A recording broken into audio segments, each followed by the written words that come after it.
Tilea's Troubles, Part 20. In Morr's Most Holy Service. Prologue to a Battle. Northern Tilea, at the Bridge of Pontrimola, Autumn 2401.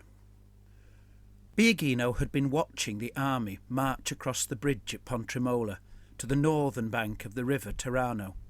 The Crusaders' military commander, the Condottieri General Urbano d'Alessio, had declared the ground on the far side of the bridge to be the better place to make a stand, and so the need to cross.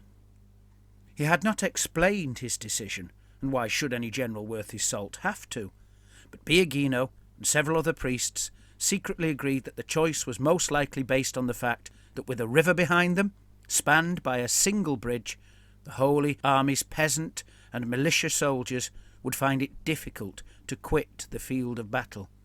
Whether or not this meant they were more likely to stand their ground, the priest could not agree upon.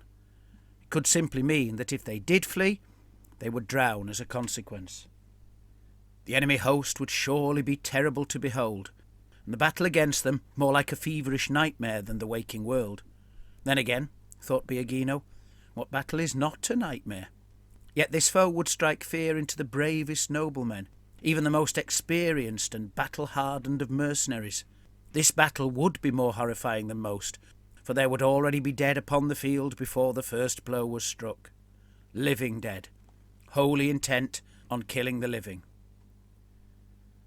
With little else to do right now but wait and watch, he found himself once again angry that Lord Adolfo had refused to support the crusade in any way beyond merely allowing them to exist. Admittedly, just before the army's departure, the Lord of Viadaza had fallen sick, so ill he took to his bed. But this was not the reason his troops were absent. He had never intended to send any soldiers upon the crusade, and his rather convenient illness meant he did not have to watch the Holy Army's departure from his city, nor give them any sort of blessing, not even a fare thee well. The Crusaders had paraded through the streets nevertheless, their maroon flags emblazoned with the raven-winged hourglass of Morr, the trepidatious crowds occasionally managing an almost excited cheer, while the marching men were in a more consistently sombre mood. One might have expected Lord Adolfo's soldiers, at the least, to line the streets in respect, or perhaps to patrol the walls and gates, if only to ensure an orderly exit. Instead, they were either confined to barracks or guarding Lord Adolfo's palazzo. When the Crusaders passed one of the palazzo gates, Biagino had glimpsed a number of guards inside, including some half-orc soldiers, the like of which had not been employed in the city since the tyrannical rule of Lord Adolfo's father. Stunted, green-skinned, red-eyed, wild-haired warriors, bearing bloodied blades. And there were other creatures too, even more bestial, with leathery skin and even horns upon their heads. Their brutish faces had put him in mind of the recent nightmare in which he had been humbled by the Duchess and Lord Adolfo. Since that night, Biagino could not think of Lord Adolfo without seeing his dream form, drooling, fanged, bestial in its lust. Indeed, the number of guards gave the impression that Lord Adolfo was anticipating being besieged by the Crusaders, which was odd, considering how he had so consistently mocked them as nothing more than a rabble, entirely worthless as a military force. Yet here he was, behaving as if the peasant soldiers posed a real threat, mustering a bolstered force of guards in a sudden fit of timidity.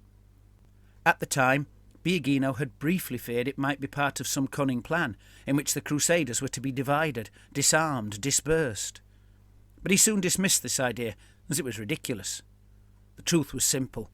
Lord Adolfo wanted the Crusaders gone. The Crusaders knew it, and Lord Adolfo knew that they knew it. He had most likely mustered such a strong guard just in case the peasant soldiers' bad feeling bubbled up into rebellious, riotous acts against his palazzo. Right now, the militia pike regiment was attempting to cross the bridge, and it would have been making progress if an overloaded cart had not become stuck at the northern end. Biagino could not help but stare as two burly peasants pulled at the draft oxen's harness, while the great heap of sacks and barrels threatened to topple from the wagon, to create an even more stubborn obstacle.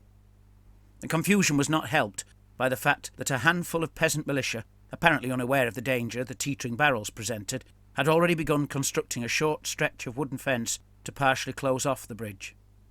While some of the labourers had stopped working and joined Biagino in watching the struggle with the oxen, several were still hauling stakes around and hammering them into place, very likely what had spooked the oxen in the first place.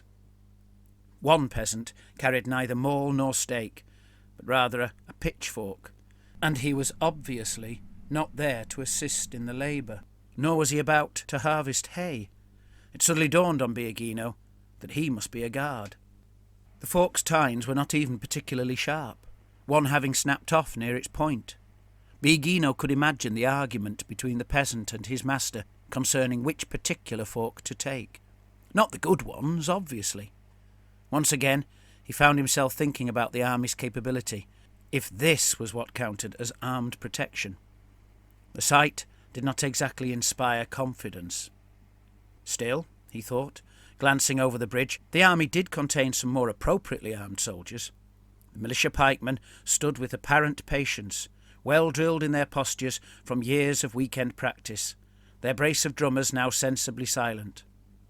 Many had mocked the pike regiment as rude militia, part-time amateur soldiers who were ever ready in arms, apart from during times of war, fit only for drinking songs and arguing over who got to wear their few pieces of communally stored armour.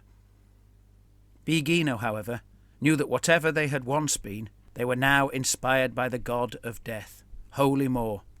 More than their patriotic duty, more than loyalty to their long familiar officers, more than an urge to protect their family and neighbours. Morr. But so much of the army were not equipped as proper soldiers.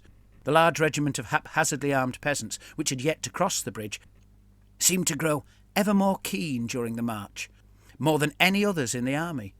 It was a resolve that would no doubt be tested when they finally looked upon the foe. At present, they were truly proud of the fact that they wielded pitchforks and scythes, flails and axes, and believed their experienced familiarity with such tools made them nimble in their use. This confidence could well wane when the walking corpses of long-dead warriors came at them, their bony bodies bereft of flesh to scythe or organs to pierce. To fight such monsters required an extraordinary sort of courage, military discipline, and fighting weapons, not mere skill as farm labourers and makeshift blades. Biagino could see that the pair of peasants who were yanking with all their might to move the cart were determined indeed. But what was a pair of stubborn, dull-witted oxen compared to a shambling horde of horrors, stinking of the grave and driven by the formidable, death-defying will of a vampire? Perhaps, he mused, the power of prayer would save them. Morr's will directed through them, like the sermons, speeches, and the arch-lector's proclamations had all promised. Then again, considering the failure of the priest currently praying before the oxen to have any noticeable effect, maybe not. Just as this thought sent a now familiar chill through Biagino, the wagon lurched as its wheels began to turn. He watched as it began slowly trundling away and heard the pike regiment's captain was already issuing the command, sword raised to gain more attention. "Have a care! Prepare to march!" A lingering doubt remained in Biagino's mind. If dumb animals and a wagon filled with grain sacks and wine butts could halt the best regiment of foot they had, then was it utter foolishness to think that they could not only stop but defeat the vampire duke's army.